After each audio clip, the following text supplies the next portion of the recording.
How's it going, party people? Welcome back to my channel. First and foremost, I want to apologize for missing a video last week. Myself, just like much of the world, could not focus on anything that was happening except for current events, and just couldn't get my mind straight to write a review and edit a video. But here we are today. I want to talk about a game that really helped me during all the chaos. And truth be told, I wish I had played this game a little bit earlier in the year, but rather late than never. It really came down to a cute little pixelated game about farming.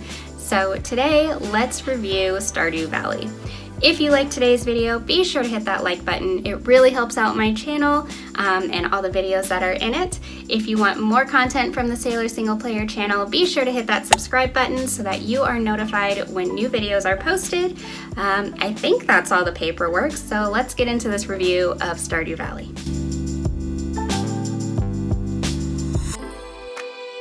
Stardew Valley is a farm simulation role-playing game originally released in 2016 and developed by Concerned 8.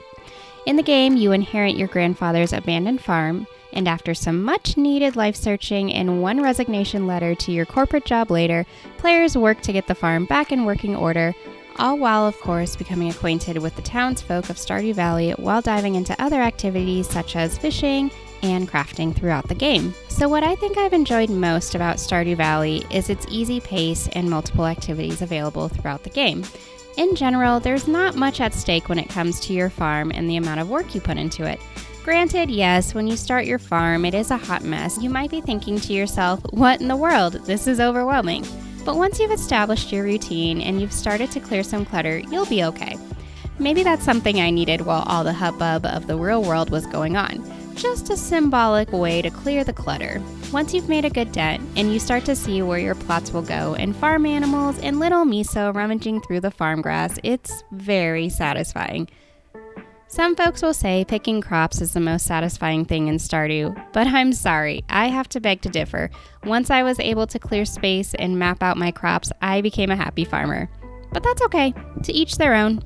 So while the bulk of the game is heavily centered on farming, there are other activities to take part in as well. From fishing and mining to foraging and quests, there's plenty to pick up and choose from if you need a little diversity in your gameplay. So while I'm typing this, you may be asking yourself, Shannon, this sounds a lot like Animal Crossing. Well, you wouldn't be wrong. One of the main differences between Animal Crossing and Stardew Valley really comes down to 1, timing throughout the game. Spoiler, the game isn't based in real time, which in my opinion is an absolute plus. And 2, the room for exploration and creativity are endless. Let's talk a little bit about the different routes you can take in this game. Okay, so first and foremost, maybe the most obvious, is the farming.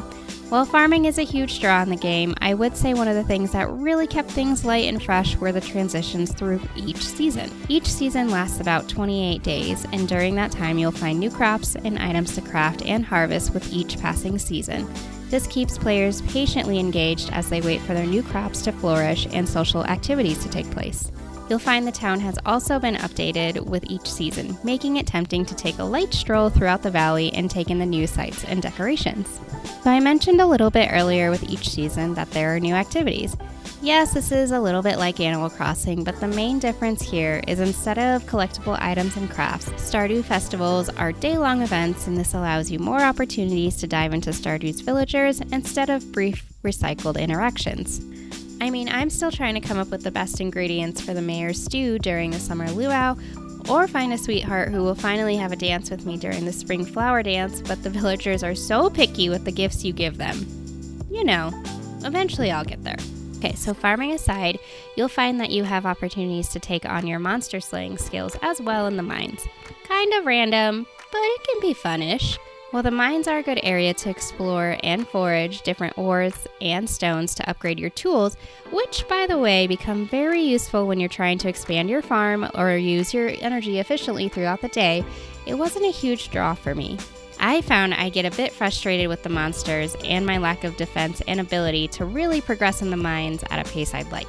This doesn't have anything to do with the mines per se. For the most part, folks like this part of the game. Just wasn't really for me. And the nice part is it didn't need to be. You can easily move about and progress throughout the game and farm without taking a detour through the mines. Speaking of detours, I'll briefly talk about fishing as well. Similar to Animal Crossing, you'll find certain fish come out during certain seasons and conditions in the game. Biggest difference, however, is instead of being handed the fish if you hit the correct quick time, you'll need to reel your catch in with a minigame. I quite enjoyed this difference just given I'd have to work a little bit for my prize, and I enjoyed being able to guess the value of the fish based off the difficulty of the catch. I don't know if there was actually any science to this, but one can hope. It's the small things. So we've covered farming, mining, and fishing. I kind of want to wrap up my general consensus of the game. First and foremost, Stardew Valley is a great game to get into if you need a little bit of a break from the heavy-duty, high-impact games and chaos of the world. I feel like one of the things I greatly enjoyed was the steady pace of the game and general laid-back vibe I felt while playing, which actually might be saying a lot because it honestly felt like the world had been on fire for essentially the whole year, figuratively and literally.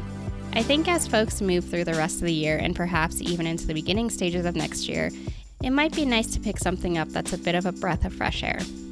From the satisfying clearing of your farm to the accomplished feeling of picking your first crop, Stardew allows players to put their mind at ease while their surroundings are increasingly unsettled. I'd suggest the game for most folks given its accessibility and diversity in gameplay, and believe it's a game folks can easily set aside, pick back up, and enjoy the game from their first playthrough from where they left off. Who knows? With all this talk of farming, maybe I need to give my little windowsill garden another go. Well, that's pretty much all I have to say for Stardew Valley. Thank you so much for tuning into today's video. Remember, if you liked today's video, be sure to give it a thumbs up. Want to stay connected to the Sailor Single Player channel? Be sure to hit that subscribe button. And if you'd like to share any tips and tricks about Stardew Valley or share your thoughts, add those to the comment box below. Other than that, thanks for tuning in, and I will see you guys next time for the next video. Bye!